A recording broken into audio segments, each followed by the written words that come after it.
What's going on, y'all? Dave Robinson on Work Your Stories Wednesday on the Aux, and this is going to be a fun one because we are going to dive into slaying dragons.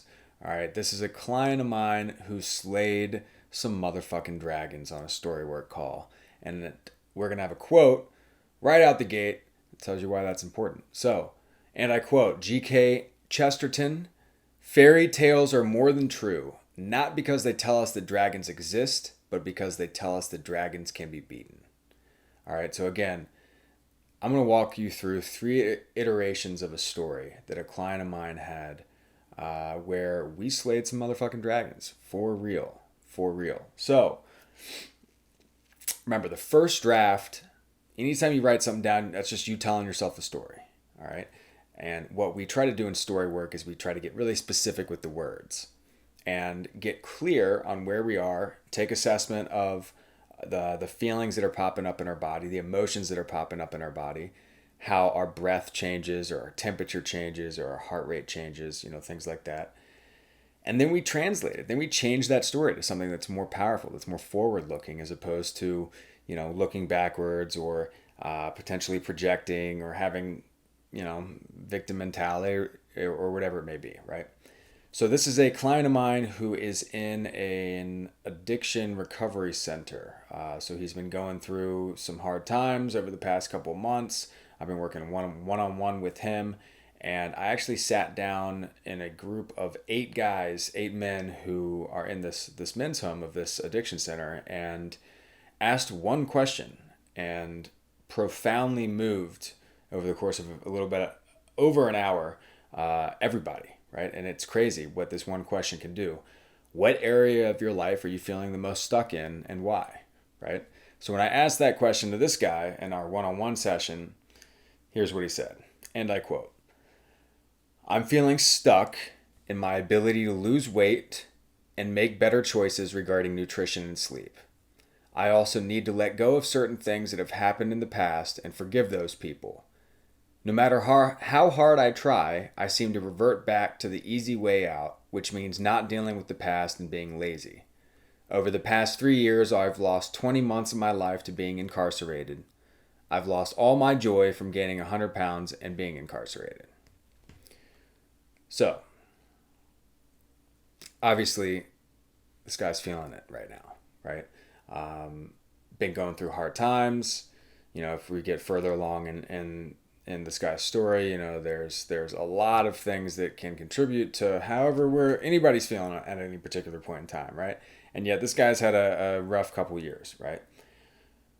So what we do is we start to take the emotion out of it. We start to slow down a little bit. We start to take out a lot of the binary language, right? You know, this line stuck out to me when he said it. "I've lost all my joy from gaining 100 pounds." It sounds dramatic, all of it, right? Every shred, every ounce of it, right? When I brought that up, he started laughing. He was like, "Yeah, well, I guess not all my joy." And it's like, all right, not all my joy. All right, now we're moving somewhere. So maybe most of it, maybe some of it, who knows? But again, it's trying to be accurate with our speech. We're working on being accurate with our stories. So this is the second iteration. "I've been feeling stuck in my ability to lose weight and make better choices regarding nutrition and sleep. I could let go of certain things that have happened in the past and forgive those people. In the past, I used to take the easy way out, which meant not dealing with the past and being lazy. Now I face my fears in my past. Over the past 3 years, I've gained a great deal of lessons over 20 months being incarcerated.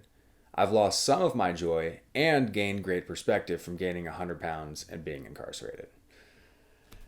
So you see the shift. We've started to shift a little bit. And in order for us to be able to write this out, he had to experience that shift a little bit. And he did with slowing it down, right? He, said something along the lines of, "Well, hell, now that I'm looking at it this way, it seems like I'm stuck in the past and, I can really start looking forward." So I asked him what he wanted to look forward to. And he says, living. Actually confronting himself and his dragons, his inner demons, right? And slaying them, so working towards them, being positive, looking forward, right?